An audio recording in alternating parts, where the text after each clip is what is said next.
আমার জীবনের কিছু সত্য ঘটনা তুলে ধরি। আসলে আমরা কই যে সবসময় আপন পর নিজের আত্মীয় স্বজন মানুষ সবই দরকার।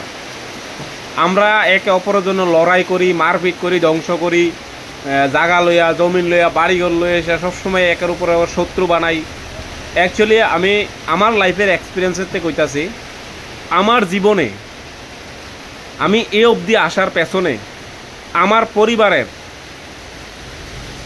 পরিবারের একজন মানুষের এক বিন্দু মাত্র কোনো পরিশ্রম নাই। এইবার কইতেন পারেন যে আমার কথার সাথে হয়তো বা সবাই একমত হইতেও পারেন, নাও হইতে পারেন, মানতেও পারেন, নাও মানতে পারেন, কেউ নাও মানতে পারেন। কারণ যখন আমার একটা সন্তান আছে, যখন আমার সন্তানরা আমি জন্ম দিছি, পৃথিবীর আলো দেখাইছি, পৃথিবীতে আনছি, এটা আমার কর্তব্য। হে যতদিন চলতে না পারে, হে যতদিন কামাই করতে না পারে, হে যতদিন চলাফেরা না করতে পারে, ততদিন আমার কর্তব্য এটা। আমি হের জায়গা অবধি পৌঁছানোর মধ্যে এটা আমার কর্তব্য। এটা আমি হেরে উপকার করছি করলে, পালছি করলে, লালন পালন করছি করলে এটা আমার ভুল ধারণা। যদি আমার এই লালন পালন করার প্রতি বা আমার এই চিন্তা ধারণা থাকার প্রতি হইলে, তাহলে আমি সন্তান নাই নিতে পারতাম। আমি নেমু যেহেতু নিছি, হেরে ভরণ পোষণ করান, পড়াশোনা করান, হেরে একটা জায়গা অবধি পৌঁছানোর এটা আমার কর্তব্য। এটা আমি হের প্রতি কোনো সহানুভূতি দেখানো না, কোনো হের প্রতি কোনো না। প্রত্যেকটা মা বাবারই এটা কর্তব্য। যদি আপনার সন্তানকে খাওয়াইতে লাগবে, এই করতে লাগবে, পড়াইতে লাগবে, এই কিছু জানতে লাগে, তাহলে আপনার সন্তান নিবেন কে রে? দেখেন, পরস্পর এই ত্রিপুরা রাজ্যে, শুধু এই ত্রিপুরা রাজ্যেই প্রতিনিয়ত কোথাও না কোথাও পুরুষ অত্যাচার হইতাছে। পুরুষ এমন এক জাতি, না কেউর কাছে কইতে পারে, না কেউর কাছে সইতে পারে, না কার কিছু কইতে পারে। পুরুষের একটাই পরিচয়, তোমার কাছে টাকা আছে, সম্পদ আছে, অর্থ আছে, তোমার আত্মীয় স্বজন, ভাই বন্ধু, মা বাপ, ভাই বোন সব আছে। যখন তোমার টাকার রূপ দেখবো, যখন তোমার টাকার অঙ্ক দেখবো, তখনকার তোমার আত্মীয় স্বজন বাড়বো, ভাই বোন বাড়বো, সম্পর্ক বাড়বো, তোমার সব কিছু বাড়বো। তুমি যত সুন্দর হও, যত বড় বলিষ্ঠ হও, যত বড় জ্ঞানী হও, তোমার কোনো তার কাছে মূল্য নাই যদি তোমার কাছে টাকা না থাকে। আমি ছোটো থাকতে শুরু করে আমি নিজের পায়ে নিজে কষ্ট করে, তোমার কাছে যতদিন অর্থ আছে, তোমার সম্পর্ক আছে, তোমার কাছে অর্থ নাই তো তোমার আর কেউই চিনত না। যত আত্মীয় স্বজন কও, যত কিছু কও, কোনো কেউ কিছু তোমার আর আপন নাই। তোমার সম্পর্ক, তোমার বউ কও, বাচ্চা কও, যাই কিছু কও, পৃথিবীতে তোমার কোনো সম্পর্ক নাই। এমন হাজারো পুরুষ না কেউর কাছে কইতে পারে, কইলে তার সামাজিক মান সম্মান হানি হয়, কারোর কাছে কইলে বাইরের কথা কয়, কারোর কাছে কোনো প্রকাশ করলে মানহানি। যখন কোনো কেস করে স্ত্রী, অন্যায় করবো স্ত্রী, কেস করবো স্ত্রী, জেলে দেবে পুরুষ। এটাই বাস্তব অভিজ্ঞতা। আমার মতন ম্যাটারে আমি নিজের কথা কইতাছি। আমার পড়াশোনা বন্ধ করানোর লেগিয়া আমার পরিবারের লোক আমারে কোনো দিন 10 টাকা দিয়ে হেল্প করছে না। আমি নিজে মানুষের শ্রম করছি, মানুষের বাড়িতে কাজ করছি, বাট্টায় কাজ করছি, মানুষের ঘর বাড়ি রাজমিস্ত্রির কাজ করছি, কইরা সেটা। এমন ওখানে অনেক দোকানদার আছে, তার কাছে আমি বই খাতা, অনেক টিউশন মাস্টার আছে, আমার তো টাকা নিচ্ছে না, পড়াইছে পড়াইছে, আমার তো টাকা নিচ্ছে না। এমন আছে অনেক আমার মাস্টার আছে, শিক্ষাগুরু আছে, তারা আমাতে টাকা নিচ্ছে না, বিনা পয়সায় পড়াইছে। টিউশন ঠিক মতন পড়তে পারছি না। মানুষের বাড়িতে কাজ করছি, যখন স্কুল বন্ধ আসলো কাজ করছি, কাজ করে সেটা পড়ছি। পড়ার খুব ইচ্ছা আসলো, পড়ার খুব স্বপ্ন আসলো। আমার আপন বড় ভাই থেকে শুরু করে সবাই চাইছে আমি যাতে না পড়ি, আর আমি পড়ি আর কী করবো। বাট আমার ইচ্ছা শক্তি আসলো, আমি পড়বো, জীবনে কিছু একটা করবো। হয়তো বা দুর্ভাগ্যবশত আমি কিছু করতে পারছি না বা চাকরি বাকরি পাইছি না, তবে আমার স্বপ্ন যেটা আছে অতটুকু তো পড়ার চেষ্টা করছি। সবসময় চিন্তা করছি যে আমি যদি পড়াশোনা না করি, আমি সমাজের প্রতি যদি কোনো দায়িত্ববান না হই, মানুষের দুঃখে কষ্টে যদি আমি নিজের উজাড় করে না দিতে পারি, কোনো সাহায্য সহযোগিতা না করতে পারি, তার পাশে দাঁড়াইতে না পারি, অর্থ দিয়া না হোক, মানসিকভাবেও যদি না পারি, তাহলে আমার এই মানব জীবনের, আমার এই জীবনের মূল্য কী?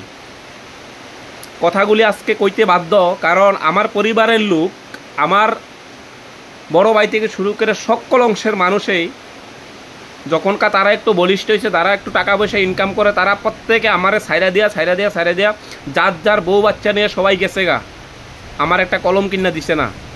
আজকার দিনে তারা আমারে প্রশ্ন করে আমি কি সম্পর্ক রাখছি, আমি কি সম্পর্ক রাখতাম, আমি গুল্লি মারি তোমার সম্পর্কের। যে সময় তুমি আমারে 10 টাকা দিছো না, 10 টাকার পরিমাণে একটা কলম পাইছি না, আজকে তোমার 10 লাখ টাকা আমার কাছে মূল্য নাই। কারণ এমন 50টা কলম কিরণের ক্ষমতা এখন আমার আছে। যখন আমার ক্ষমতা আছে 50টা কলম কিনার, তাহলে আমি তোমার সাথে সম্পর্ক থাকা আর না থাকা সেটা আমি গুরুত্বপূর্ণ মনে করি না।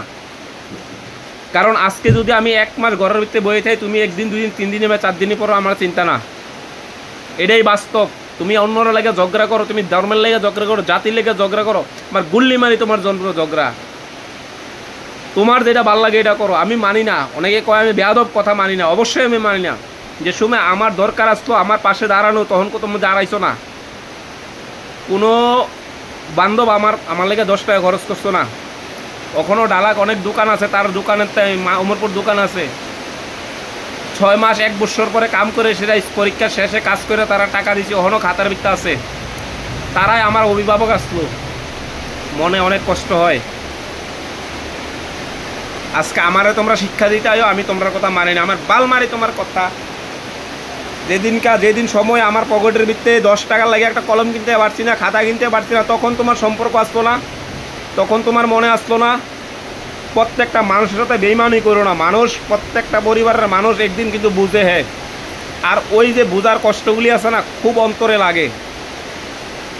নতুন যে সময় 5-তে পাস করে, সেটা যখন 1 বছর আমার স্কুলে যাইতে দিছে না, একটা বছর আমার স্কুলে যাইতাম দিছে না। 2003-এর ঘটনা, 2003-এ আমার 1 বছর স্কুলে পড়তে দিছে না। শুধু গরু রাখাইছে, খেতে কাজ করাইছে, সারাদিন দৌড়াইছে, তখনকার বুঝি না। যখন 2004-এ আবার প্রথম করে আমারে মানুষে কয়েছে স্কুলে ভর্তি করাইছে, এর পরের বছর আমি ক্লাসের মধ্যে 3rd নাম্বারে আইছি, 3 নাম্বার আইছি।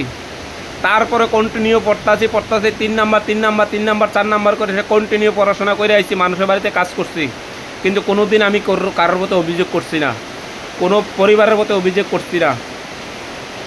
আমি নিজে কাজ করছি, নিজে পড়ছি, নিজের ড্রেস নিজে কিনছি, নিজের জামা কাপড় নিজে কিনছি, কারোর মতো অভিযোগ করছি না। কারণ জানি এটা আমার কর্ম, করতে লাগবো, এটা আমার ভাগ্যে লেখা আছে, আমি মাইনা নিছি তখন কাটতেই।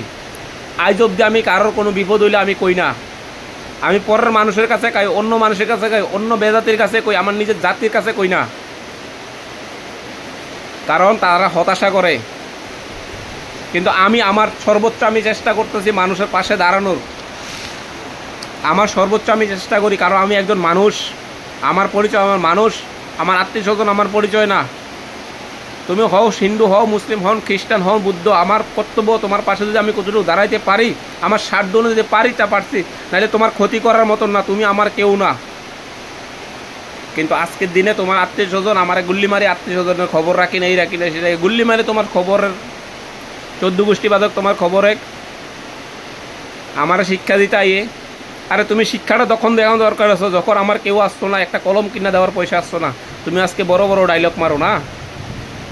আজকের দিনে যা করছি আমি নিজের অ্যাবিলিটিতে করছি, নিজের ক্ষমতায় করছি, হয়তোবা সৃষ্টিকর্তা আমার সহায়ক দিছে। আজ অবধি কারোর 10 টাকা মাইরা খাইছি না, আজ অবধি কারোর মনে কষ্ট দিয়ে আমি 2 টাকা উপার্জন করার ইচ্ছা রাখি না। আজ অবধি হালাল রাস্তায় চলার ইচ্ছা করি, হারাম রাস্তায় 1 টাকা উপার্জন করি না। আমরাও জানি, সবসময় চিন্তা করি আমি মানুষ, আমি একজন মানুষ, আমার পরিচয় একজন মানুষ থাকবো, আমি হালাল উপার্জন করার চেষ্টা করবো, হারাম না। আমার আল্লাহ অর্থ কিছু দিছে, হাত দিছে, চোখ দিছে, জ্ঞান দিছে, নলেজ দিছে, সব কিছু, তাহলে হালাল উপার্জন করতে কোনো ক্ষতি নাই আমার। হালাল উপার্জন করে যদি আমি এদিনে একবেলা খাই তাতে আমি খুশি। আবেগ আমার পাশে কখনো দাঁড়াইছে না, আমার আপন মানুষগুলি দাঁড়াইছে না আমার পাশে, আমার আপন মানুষগুলি দাঁড়াইছে না। কোনো ব্যক্তি কোনো শালা দাঁড়ায় সামনে দাঁড়ায় কইতে পারতো না তোরা আমি 10 টাকা দিয়ে হেল্প করছি। কষ্ট হয়, কথাগুলি অনেক রাগের থেকে কইতাছি। অনেক পুরুষ পরিবারের যন্ত্রণা, মানসিক যন্ত্রণায় আত্মহত্যা করে। আমি ওই কাপুরুষে কইতাছি, ভাই জীবনে বাঁচছ একবার, জন্ম নিচ্ছে একবার, বাঁচতইব, লড়াই করতেইব। প্রয়োজনে তুমি 10 জনকে খুন করবা, তবে তুমি বাঁচবা। তোমার জীবনে যা রাস্তা আইব, তোমার জীবনে রাস্তা আইব, কারো 10 জনরে খুন করে দরকার জেলে থাকবা ভাই, তোমার জীবন এটা। আমি কেউর ক্ষতি করি না, আমার ক্ষতি করতাম না, শেষ সোজা হিসাব। আমি ক্ষতি করতাম না, আমি কারোর যার যার লাইফে তাতে যেভাবে থাকতে আছে সেভাবে থাকুক, বাট যদি আমার লাইফ ইন্টারফেয়ার করো ভেজাল আছে। আমি কি ক্ষতি করছি না? আমার পথে আমি থাকি, তোমার পথে তুমি থাকো, তুমি তোমার ইনকাম তুমি করো, তোমার খানা তুমি খাও, তোমারে কই না তো আমি যদি ময়ূরও জায়গা করো তোমারে কই না আমার 10 টাকা দিয়ে হেল্প করো। বাট আমার নিয়ে তুমি প্রতিনিয়ত এই ধরনের ইনসাল কথা, এই ধরনের ভাজে কথা, আমি ভিক্ষা করিয়া খাই, সেই করে আরে যা করিয়া খাই, আমি তো ভিক্ষা করিয়া খাই, চুরি করিয়া খাই না। না, অনেক সহ্য করছি, পারিবারিক যন্ত্রণা অনেক সহ্য করছি, সহ্য এখনও করতেছি। সব কিছু লিমিট থাকা দরকার, কন্ট্রোলের বাইরে থাকা দরকার না। বাট পার্সোনাল কথাগুলি শেয়ার করতে হয়। এই ধরনের অনেক পুরুষ আছে, তারা পারিবারিক অত্যাচারে তারা আত্মহত্যা করে। ভাই ভুলও কাজ করবা না, লাইফ একবার দিছে, ভগবান কো, আল্লাহ কো, সৃষ্টিকর্তা যাই কিছু কো, যিশু কো, পৃথিবীতে তুমি একবার জন্ম নিছ, একবার বাঁচবা, তোমার লাইফে কাটা হইব, তুমি কাটা সরাইবা, বিকল্প আর নো অপশন। সারভাইভ করতে হইব জীবনে, স্ট্রাগল করতে হইব জীবনে। তবে সৎপথে চলবা, মানুষের ক্ষতি করার চেষ্টা করবা না। মানুষ তোমার ক্ষতি করবা, তারে বাস দিয়ে দিবা, শেষ। এমন বাস দিবা যাতে আর সোজাগে না করিতে পারে। I don't care any one. আমি কোনো গুরুজনরে পাত্তা দিই না। যেই গুরুজন, যেই মানুষ আমার দুঃসময়ে পাশে নাই, সুসময়ে পাশে থাকতো, আরে বাপরে, তুমি থাকলে থাকতো, না থাকলে আমি গুল্লিও মারি না, গুল্লি মারি তোমার পাশে থাকা।